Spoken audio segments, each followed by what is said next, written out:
Yəcuc və Məcuc var ya, qövm, tayfa.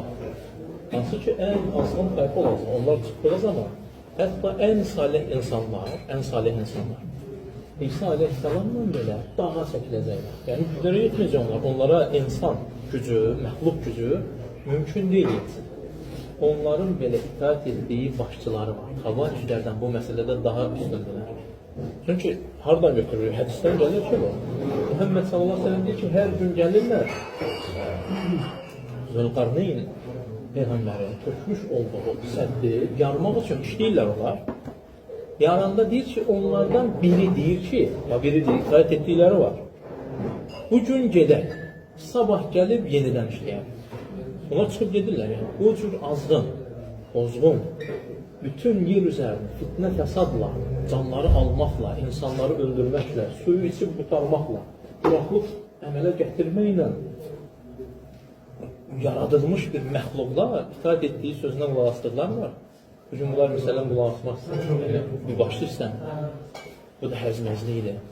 Onun üçün, əlhamdülillah, əsərlərdə də gələn, hədislərdə də gələn bizə əmr olunan, üzərində olana itaat eləmək, bir gün başçısız yaşamaqdansa, 60 il zalim hakimin əlinin altında yaşamaq daha yaxşıdır. Biz bunları oxuyanda, qardaşlar, əsər kimi keçirdik. Sonra ətrafımızdakı dövlətlərdən, millətlərdən, ölkələrdən bizə həm də şahid kimi bu şeylərin yaşamağı, dərk eləməyi, bu hədis və ayələri, əhkamları və əsərləri başa düşməyi Allah Azə və Cəllə bizə ətrafımızı göstərməklə göstərir. Yaxın qonşu ölkələrlə, başsız qalıb ölkələrin bir-birinə düşməsi ilə, evdən çörək almağa gedən ailəsi ilə döyüşə gedib qayıtmayacaq biri kimi, ölümə gedən kimi vidalaşan bir şeylər gördük ki, vidalaşır ki, evdən çıxdı, bilinmir yəni, nə olacaq, nəyi baş verir. Onun üçün Allahi olduğumuz yerdə, yaşadığımız əmnamanlığa görə Allaha, alimlərin Rəbbi olan Allaha həmd eləmək lazım. İbrahim əleyhissalam Məkkə üçün birinci əmnamanlıq istəyir. Çünki əmnamanlıq olmayandan sonra dünya nemətlərinin dadı, qiyməti qalmır. Yəni, sənin evdə ən gözəl yeməklərin olsun, boş-boş bomba yağa-yağa, əmnamanlıq olmadan, bu, elhamdülillah, o nemətin sən dadını dada bilmirsən. Çünki ölüm qorxusu sənə ləzzətləri almağa icazə vermir. Onun üçün Allah Rasulü deyir ki, ləzzətləri paramparça edən ölümü çox xatırlayır. Çünki bu xatırlamanda digərləri sənə boş gəlir. Gəlir, gedəcəyin bir yol var, addımlayacağın, izində olacağın, yaşayacağın, nəfəsi verib alacağın. Amma Hənifə Rəhməhullah deyir ki, bir dənə həyat verir, vallahi, bir dənə can verir. Onu da Allah üçün yaşamağa dəyər. Yəni, neydən sən təviz verirsən, neydən sən əfsilik edirsən, neydən azaltmalı gözə alırsan, al bir dinindən başqa. Bir dinindən başqa. Çünki digər heç birindən soruşulmayasın. Heç bir dinindən soruşacaqsan. Başlıcası da həmlə tövhiddir, torpaqlarda Allah Azə və Cəllənin sənə gözəl bir şəkildə haqqın duyduğu, yəni izin verilib, əlhamdülillah, Rəbbim səni bu ölkədə eləyib. Elə ölkələr var ki, vallahi, ərəbin ölkəsidir, ərəb ölkəsidir. Kitabın endiyi dildə danışır, Rasulun danışdığı dildə danışır. Tövhid kəlməsini dilə gətirə bilmirsən. Və yaxud da sənin ətrafında olan ölkələrdə, bizim qardaşlar var idi, bəzi tərcümələr edirdi rus dilinə. Orada bilirsiniz, bizim ölkədə Osman Salafi kimi tanınmışım. Tərcümələrin altında da adımızı elə yazır. Sonradan bəlkə baxmışsınız, Osman Əbu Harun olaraq dəyişdirmiş ki, o Sələfi adından qaçmaq üçün deyildi. Sadəcə başqa bir ölkələrə eyni tərcümələr çıxırdı. Qardaşlar, orada mənə minlərlə qardaşlar yazırdılar ki, bu Sələfi adı ilə biz paylaşım eləyə bilmirik. Mümkün deyil. Mümkün deyil ki, mən bir dənə yazıda özünün də tərcüməsini mən paylaşım ki, sabah mən evimdən çölə çıxa bilim, bu mümkün deyil. Aydındır? Onlar dedi, başqa bir adı, yaxud da Sələfini silək, yaxud da şeylərinizi başqa adama ağır gəlir ki, onu Sələfini silək nədir? Hayır, elhamdülillah, oradakı adın önəmi yoxdur. Hətta mən qardaşa demişdim ki, öz olduğu yazır. Yəni, tərcümə onsuz səhih tərcümədir, paylaş etsin. Osman Əbu Harundan qoyduq. Girdi. Vallahi deyirəm, onun üçün Allaha, aləmlərin Rəbbinə şükr etmək lazımdır. Və insanlara da, hansı ki, istər üzərimizdə olan başçılarımız, hansı ki Allahdan istəyir ki, haqq üzərində sabit etsin, sabitdə etsin, qorusun, rəylərini və fikirlərini və verdiyi qərarları haqqa isabətdə etdirsin, ətrafını islah eləsin. Onlara da təşəkkür eləmək lazımdır bugünkü əmin-amanlığa görə. Çox şeylər həm də biz bunların Rəbbim bizə az bir həyatımızdan, çox şeylərin sələfi əqidəsinin tələblərinin həqiqiliyini həyatımızla, ölkəmizlə, başçımızla, yaşayışımızla, ətrafımızla Allah bizə göstərdi. Çünki qardaşlar, döyüşlər hər zaman iki yerdə gəlir. Bir döyüş meydanlarında, bir də stollarda, siyasi stollarda, siyasi masalarda qələbə qazanılmamış qanlar dayanır, heç vaxt dayanır. Ölümlər dayanır, anaların gözyaşı dayanmır. Adında bəziləri başa düşmür, məsələn, deyir ki, sülh müqaviləsi bağlı, bəs bizim 3000 şəhid. Rəbbim onlara rəhmət etsin, bu müqavilələr 30.000 olmasın deyədir. 3.000-dən olmasın deyədir. 30.000 ananın gözyaşı olmasın deyədir. 30.000 olmasın, 300.000 olmasın deyədir. Çünki biz digərlərini görürük, yəni 5 aya, 6 aya, istər Qazlada, istər digər yerlərdə, necə bizim qardaş və bacılarımızı 500.000 müsəlman qanı su axıdına axırında və kimsənin də hissiyatlı olmalı. Kim etdi bunu subhanallah? Hansısa bir ağlısız dövlət üzərində qurulan partiya mı deyim, birlik mi deyim, hansısa şeytani bir hərəkətlərdən idarə olunan şeylər mi deyim, öz siyasi şeylərinə görə, fikirlərinə, düşüncələrinə, batil ideologiyalarına görə 500.000 körpənin qanı axılır. Analı, uşaqlı, qocalı, cavanlı, canları canımızdadır onlar. Qanları qanımızdan, dini dinimizdən. Onlara atılan sənin qəlbinə də atılmalı. Amma biz nə deyirik bunları misal çəkəndə çox şeylər işləndirsən ki, ələm mənim deyib anlasındır. Bizim müsəlmanın dərdi ilə dərdlənməyən müsəlman ola bilməz, qardaş. Allah Resulü bizə barmağa batan şandan danışır. Möminin cəsədi və bədəni bir bina kimidir. Barmağını alırsa, sənə qızdırma verməlidir. Sən ağırmalısan. Fərqəlməz dünya olması yerində bir müsəlman barmağını tikən baxsın, o sənin qəlbə xəncər kimi baxmalıdır. Sən iman sahibisən. Amma biz deyirik ki, səhih əqidət olmadan, düzgün eqidət olmadan qələbə qazanılmaz. Allah Resulü nə ilə gəlmişdirsə, onunla gedilməlidir. Mədəndə, tevhidlə gəlmişdir. Allah Resulü sünnə ilə gəlmişdir. Sələfin əqidə, mənhəz, təhmin ilə gəlmişdir. Bunun üzərində elhamdülillah biz haqları qoruq. İnsanlar görürsünüz, ayırırsınız, parçalıyorsunuz, dağıtırsınız, onlar elə şey yoxdur. Biz olduğumuz yerdə dayanmışıq. Səni görən bu tərəfə gedirsən, sən bu tərəfə gedirsən, sən üstündən atlanırsan, ya tapdıyırsan. Biz deyirik ki, dayan beraber, dayan.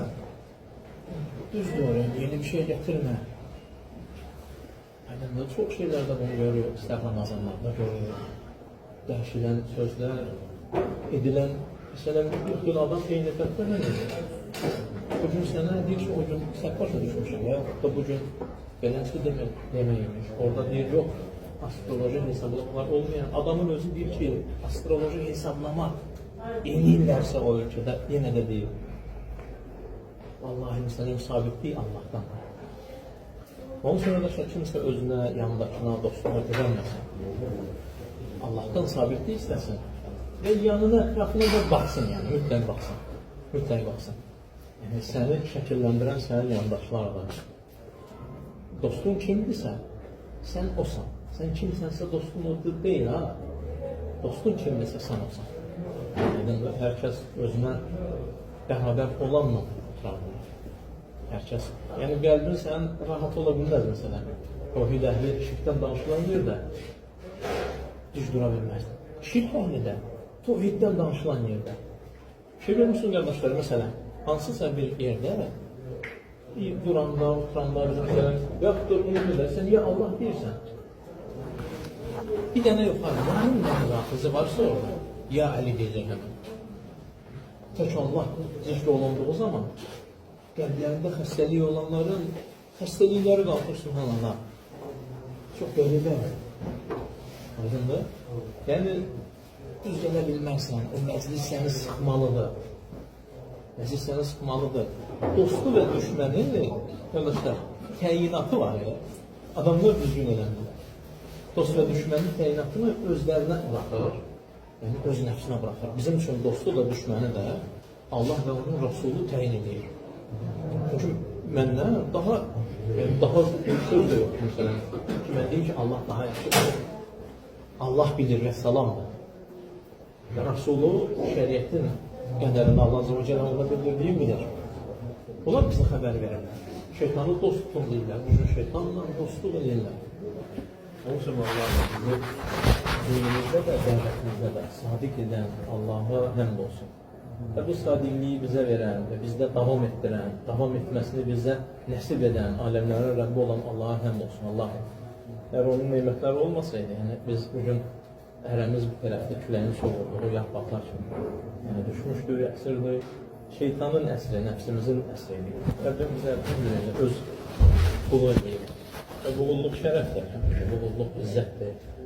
Yəni, bütövlükdə bizim bəzən olur, qardaşlarla söhbətdən deyirəm ki, vallahi bu bizim istər müsəlman torpaqlarını, istər müsəlmanların yaşadığı ərazini, onların başçısını, dövləti, ümumilikdə vətənimizi qorumaq, bu bizdə maaşın gərəyi deyil. Məsələn, mən həmin vəzifədə aylıq 5.000, 3.000 almıram ki, mənim işim var. Məsələn, hər kəsin burada işi var, dövlətçi. Qoyan struktur var, ona görə maaş alır. Neft çıxardan var, ona görə alır. Fəhlə ona görə alır.